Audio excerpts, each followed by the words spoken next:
minha saudação com a paz do Senhor ao trio de ouro, pastor Antônio Francisco, evangelista Rosinha, diretor Andrei Salles, também aos nossos colaboradores ministeriais, também a todos vocês ouvintes e telespectadores da 87 FM de Araçariguama, a rádio que virou televisão. Hoje nós entraremos na parte 25 do discipulado, módulo A Diferença entre o que serve a Deus e o que não serve.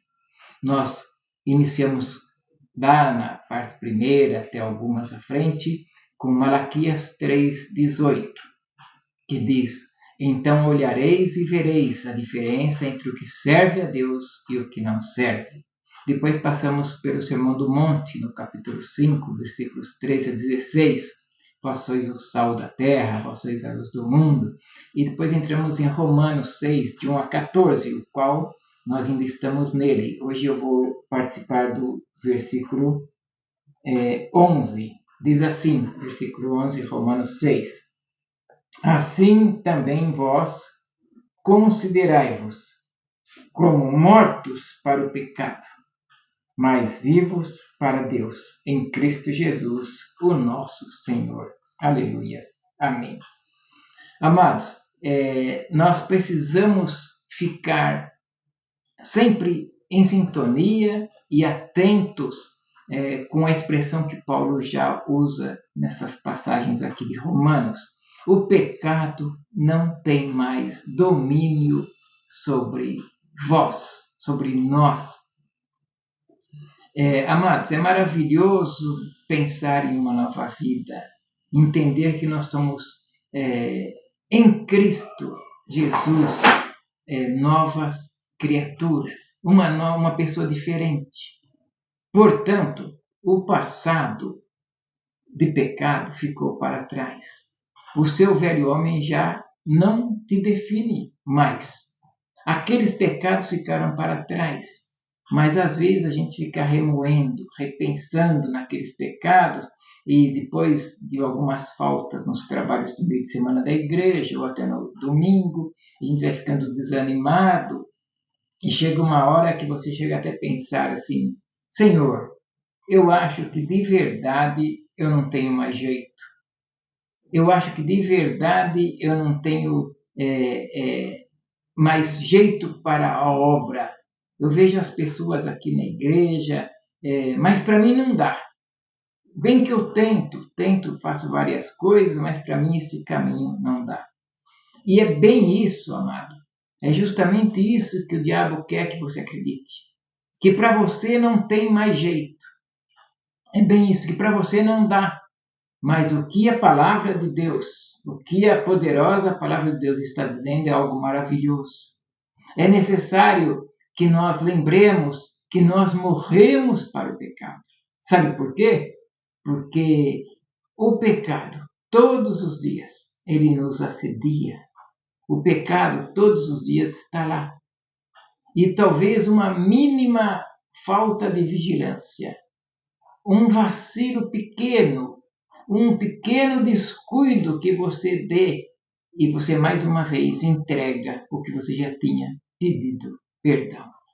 Algo que você já tenha lá atrás vencido. Nós precisamos estar alertas, vigilantes. E é esse o sentido de santidade, de ser santo, de caminharmos em santidade. Nós não chegamos lá, mas nós estamos no caminho. O primeiro argumento que eu quero que você que participa desse discipulado é que você que tem uma vida diferente, uma vida procurando ser sem pecado, é que nós estamos libertos do pecado. Se estamos libertos do pecado, como diz o versículo 11, lembra que a gente leu agora há pouco, diz assim, que eu falei também na parte 24, na anterior, que tem dois aspectos à santidade, dois aspectos. Um aspecto é você deixar uma prática. E o outro aspecto é você absorver, adquirir outra prática, uma prática nova. Nós morremos para o pecado, estamos deixando uma prática.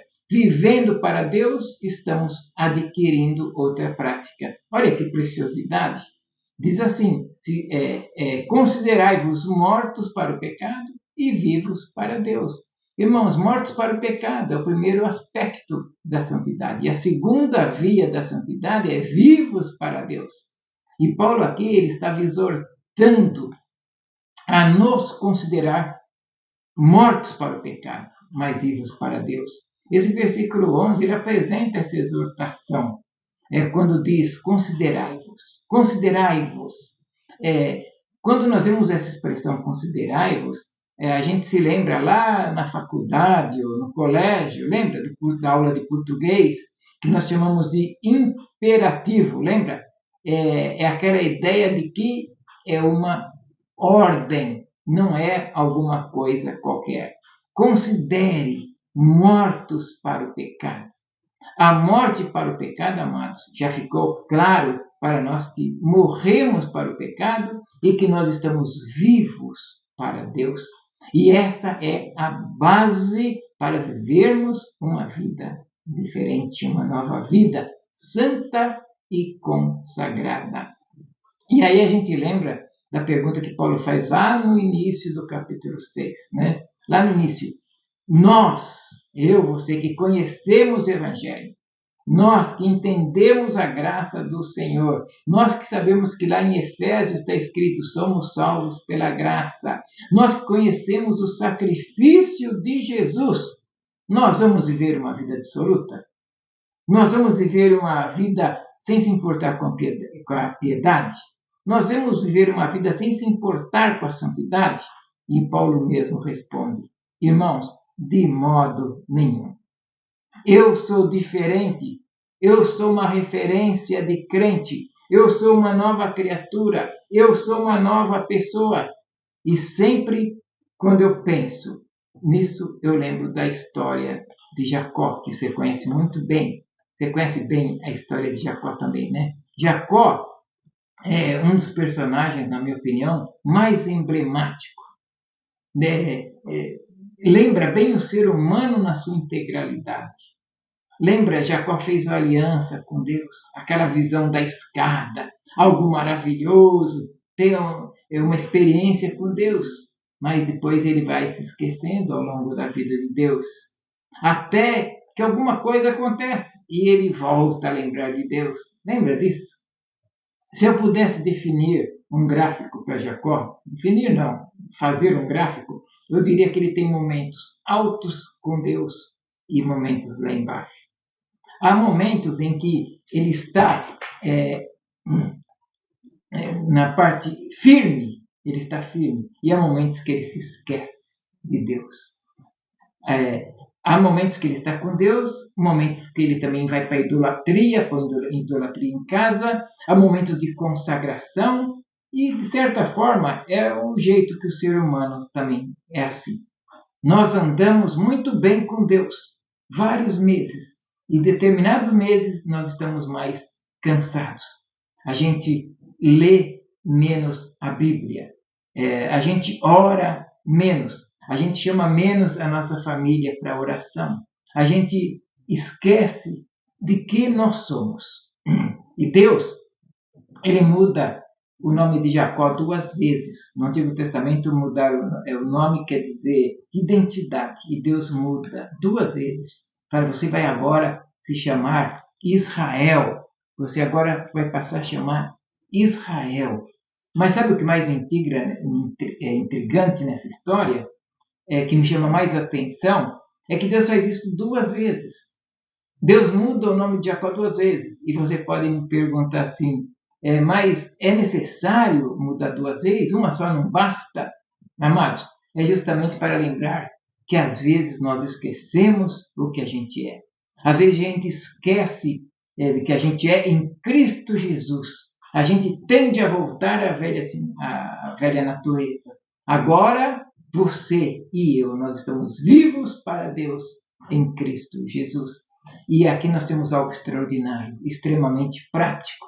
O fato é que agora, tudo que nós fazemos e somos, nós fazemos para espelhar a glória de Deus. A vida com Deus é contínua, todos os dias.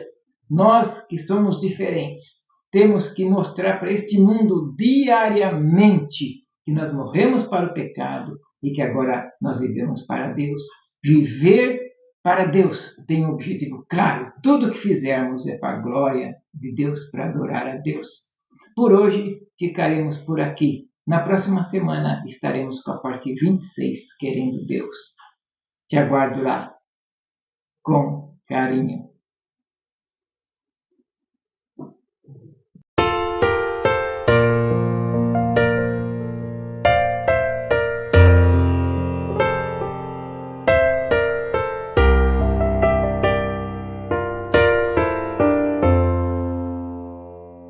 Meu pecado resgatado foi na cruz por Deus.